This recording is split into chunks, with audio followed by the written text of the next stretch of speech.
Le manque ou l'absence de sommeil est un problème que rencontrent de nombreuses personnes. Comment dormez-vous? Où dormez-vous? Ce sont des réponses que le monachisme m'a enseignées. Je veux partager ces connaissances avec vous, en espérant qu'elles pourront aider quelqu'un qui a des difficultés. Dormir, pour moi, avant de devenir moine, était une grande difficulté. Je n'ai jamais eu un sommeil de qualité. C'est devenu un problème, et je le savais.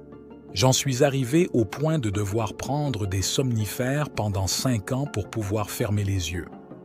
Mon horaire de sommeil n'était pas cohérent et j'ai toujours eu du mal à en suivre un correct. Une fois que je me suis consacré au monachisme, tous ces problèmes ont disparu. Quand on m'a appris à dormir correctement, l'anxiété et les émotions négatives qui me poursuivaient pendant la journée ont disparu. Je n'ai plus eu besoin de somnifères. Maintenant, il me suffit de m'allonger, de fermer les yeux, et je m'endors sans aucune difficulté. C'est pourquoi je veux vous révéler ce qu'on enseigne aux novices pour bien dormir. Vous pourriez aussi appliquer ces conseils dans votre vie pour améliorer votre sommeil. Avant de commencer, assurez-vous de vous abonner à la chaîne Perles de Sagesse pour ne pas manquer les prochaines vidéos sur le développement personnel. Et maintenant, préparez-vous à découvrir les secrets des moines bouddhistes pour un sommeil parfait et réparateur. Commençons. Premier point, la chambre. La chambre est spécialement faite pour dormir. On nous l'a montré quand nous avons commencé le monachisme. En effet, à nous, les novices, on nous a fourni une tente.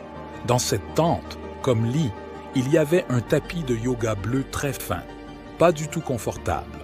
Comme oreiller, nous avions nos robes, celles que je porte, et le sangati, que nous portons par-dessus notre vêtement. Vous penserez peut-être que c'est un peu excessif, mais généralement, à la maison, la chambre est toujours pleine de choses.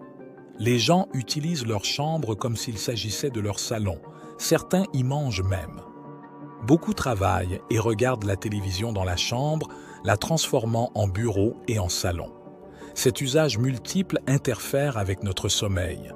Les moines, avec un environnement minimaliste composé uniquement d'une tente et d'un tapis, enseignent au corps que la chambre est seulement pour dormir. En créant cette habitude, s'endormir devient plus facile. En limitant l'utilisation de la chambre au seul sommeil, on forme une habitude difficile à perdre. Deuxième point, une des habitudes contre lesquelles nous, les moines, luttons le plus souvent est la paresse. Le lit d'un moine n'est pas confortable. Un de nos préceptes est que nous ne dormons pas dans des lits hauts et luxueux. Quand c'est si confortable, vous ne voulez pas vous lever. Mais dans le monachisme, c'était le contraire. Quand vous dormez sur un tapis de yoga extrêmement fin, vous ne serez pas à l'aise. Quand vous n'avez pas d'oreiller doux ou de drap, si c'est l'heure de se lever, vous vous levez et c'est tout.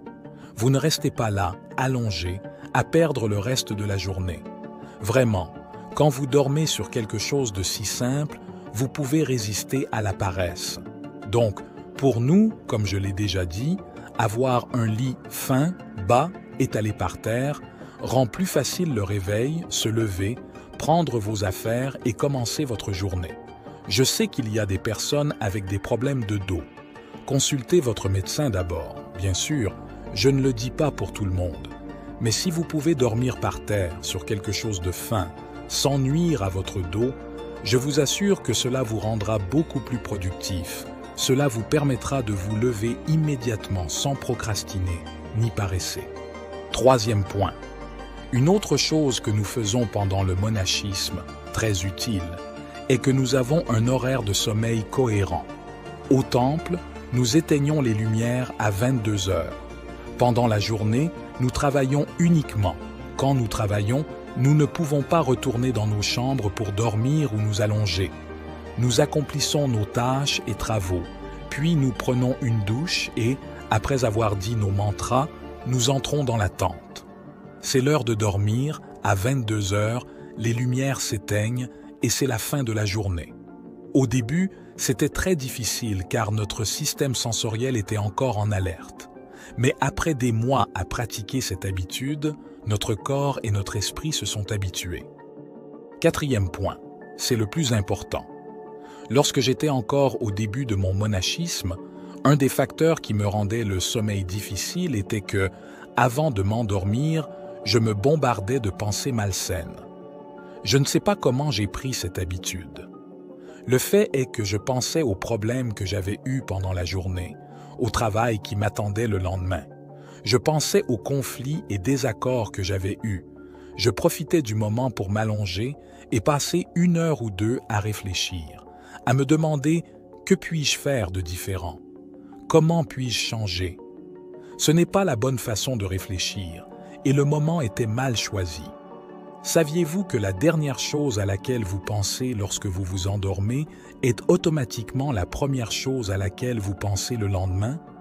Ce qu'on nous enseigne pendant le monachisme est de dormir dans une mer de mérite.